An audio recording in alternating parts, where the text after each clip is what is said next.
नमस्कार। आज हम बात करने वाले हैं पवन सिंह यानी भोजपुरी स्टार पवन सिंह की।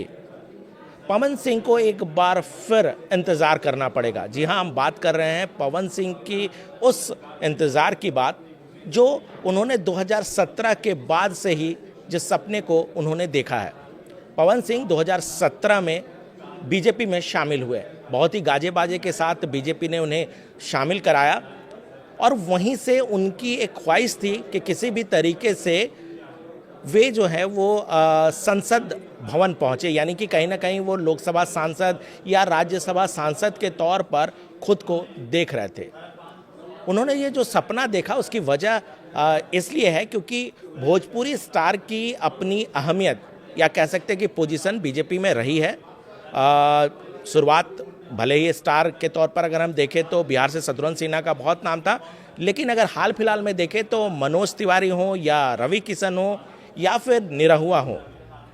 पार्टी ने समय समय पर कहीं ना कहीं उन्हें सम्मान दिया और ये तीनों जो नेता रहे जो पहले स्टार थे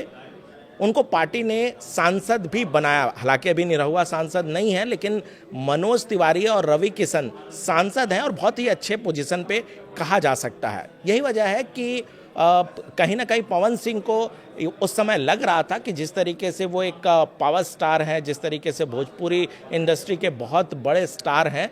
तो बीजेपी उन्हें वही सम्मान देगी और उन्हें संसद तक पहुंचाएगी, सांसद सदस्य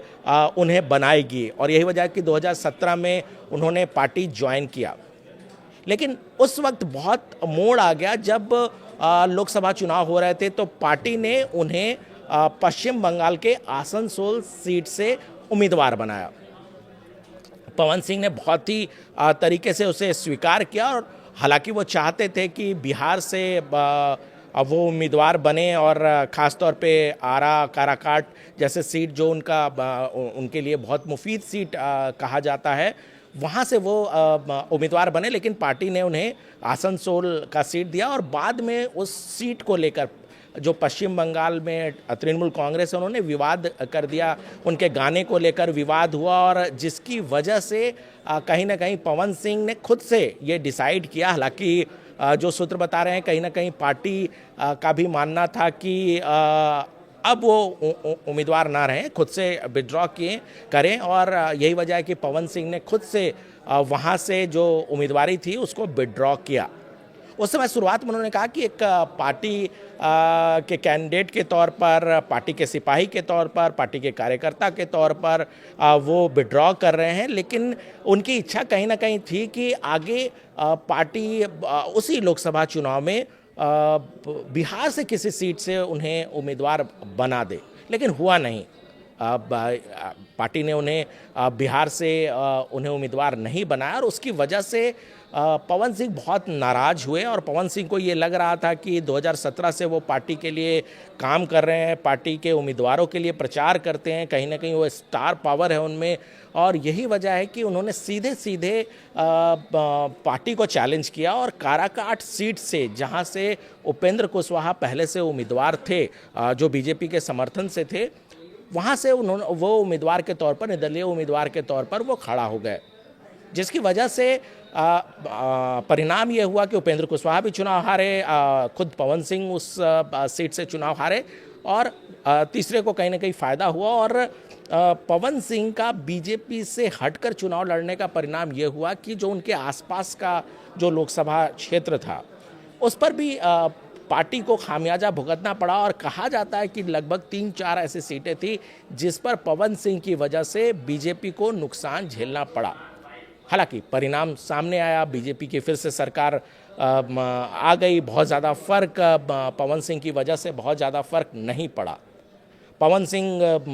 अपने रास्ते चले गए, कहीं ना कहीं उन्होंने भोजपुरी सिंगर के तौर पर जो उनकी पहचान थी उन्होंने वहाँ पर मेहनत करना उन्होंने शुरू किया। कार्यकर्ता के तौर पर, बीजेपी के तौर पर चूँकि उन पर कार्रवाई हुई थी तो अपने आप को एक तरह से जुदा कर लिया सक्रिय राजनीति से और बीजेपी से। लेकिन चीज़ें फिर से पलटी और जब पिछले दिनों बिहार विधानसभा चुनाव हुए तो पार्टी को भी लगा कि पवन सिंह अगर पार्टी में आते हैं तो शायद उसका फ़ायदा होगा। और पवन सिंह को भी लगा कि बहुत ज़्यादा दिनों तक अगर वो बीजेपी से अलग रहते हैं तो उसका बहुत फ़ायदा नहीं हो रहा है, खामियाजा भुगतना पड़ रहा है, क्योंकि अंदर से पवन सिंह की इच्छा भी कहीं ना कहीं राजनीतिक तौर पर अच्छे पोजीशन पे पहुँचें और ख़ास तौर पर उन्हें भी सांसद बनाया जाए, राज्यसभा से भेजा जाए या फिर लोकसभा चुनाव लड़कर भेजा जाए, कहीं ना कहीं उनकी इच्छा रही थी। यही वजह है कि जब बिहार में विधानसभा चुनाव होने लगा तो उससे ठीक पहले जिनकी वजह से उनकी नाराज़गी थी, उपेंद्र कुशवाहा से एक तरह से कि अदावत बढ़ी हुई थी, उपेंद्र कुशवाहा के घर पहुंचे और वहां बीजेपी के नेता भी मौजूद थे, विनोद तावड़े वहां मौजूद थे, और फिर एक पैचअप हो गया और एक बीच का रास्ता निकाला गया कि पवन सिंह फिर से एक कार्यकर्ता के तौर पर, एक स्टार प्रचारक के तौर पर बीजेपी के लिए काम करते रहेंगे। और कहा जाता है कि उस समय बीजेपी ने उन्हें कहा भी कि आप बीजेपी के लिए, पार्टी के लिए अपना समय दें, उनके संगठन को मजबूत करने के लिए वक्त दें और पार्टी ज़रूर उनके बारे में ख्याल रखेगी। पवन सिंह को उस समय भी लगा कि पार्टी के ख्याल रखने का मतलब ये है कि आने वाले वक्त में जो उनकी ख्वाहिश है कि राज्यसभा या लोकसभा में भेजा जा सकता है उन्हें, वो शायद पूरा हो जाएगा। और यही वजह है कि जो एक प्रोफेशनल कमिटमेंट था सिंगर के तौर पर उनका, वो फिलहाल उन्होंने उस समय ब्रेक किया और फिर बिहार विधानसभा चुनाव में वो उम्मीदवारों को लेकर के, उम्मीदवारों के लिए वो मैदान पर उतरे। बहुत ही कह सकते हैं कि आक्रामक तरीके से पवन सिंह ने प्रचार किया और जो भीड़ देखने को मिला वहाँ उनके जो क्षेत्र थे, आरा, सिवान, काराकाट इलाके में जहाँ पर उनके फैंस थे, फैन फॉलोइंग थे, वहाँ पर उन्होंने बहुत ही ज़ोरदार तरीके से प्रचार किया। और खेसारी लाल यादव जो कि भोजपुरी फिल्म इंडस्ट्री के बहुत बड़े स्टार हैं और बिहार में उनकी एक अलग पहचान है। हालांकि आपको बता दूं कि पवन सिंह और खेसारी लाल यादव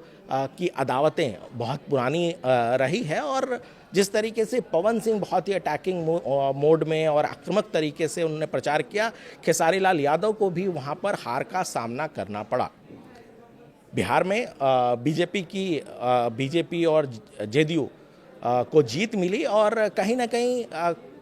छोटी सी भूमिका कहे, पवन सिंह को ये लगा कि उन्होंने अपनी भूमिका, जो पार्टी ने कहा उसकी भूमिका उन्होंने बहुत ही बेहतर तरीके से पूरा की। आपको बता दें कि जिस तरीके से पिछले दिनों बीजेपी के राष्ट्रीय अध्यक्ष नितिन नवीन बने और उसके बाद पवन सिंह भी कुछ दिन पहले नितिन नवीन से उन्होंने मुलाकात की। फिर से ये लगातार ये कहा जाने लगा कि शायद जो उनकी सालों पुरानी जो इच्छा है वो पूरी हो जाएगी, क्योंकि राज्यसभा के उपचुनाव होने वाले हैं और बीजेपी कम से कम 2 उम्मीदवारों को राज्यसभा भेज सकती है। तो ऐसे में कहा गया कि शायद पवन सिंह उनमें से एक होगा, लेकिन हुआ उलट। पवन सिंह को फिर से बीजेपी ने राज्यसभा उम्मीदवार नहीं बनाया। और ये कहा जा रहा है कि जब इतने वक्त से 2017 से लेकर अब तक पवन सिंह लगातार पार्टी के लिए काम कर रहे हैं, पार्टी के लिए एक स्टार प्रचारक के तौर पर, तो फिर जो उनका बनवास है वो ख़त्म क्यों नहीं हो रहा है? इसके पीछे क्या वजह है? पहले वो बिहार से लोकसभा उम्मीदवार के तौर पर खुद को देखना चाहते थे, वो उनकी मंशा पूरी नहीं हुई। कहा जाता है कि कोई नेता अगर स्टार नेता आता है तो उन्हें लगता है कि राज्यसभा भेज दिया जाए। वो राज्यसभा भी नहीं चाहते थे, उनकी मंशा थी कि अगर पार्टी लोकसभा चुनाव भी उन्हें लड़वाएगी तो उन्हें कोई दिक्कत नहीं है, लेकिन पार्टी ने उस समय उनके मनपसंद सीट को नहीं दिया और अब तक उन्हें राज्यसभा से भी भेजा नहीं जा रहा। तो ऐसे में एक बड़ा सवाल है कि जहां मनोज तिवारी जो लोकसभा सांसद हैं, जीत कर आए हैं, इसके अलावा रवि किशन जो कि भोजपुरी स्टार हैं, बहुत बड़े स्टार हैं, वो लोकसभा चुनाव जीत कर आए। तो ऐसे में पवन सिंह का जो ये बनवास है,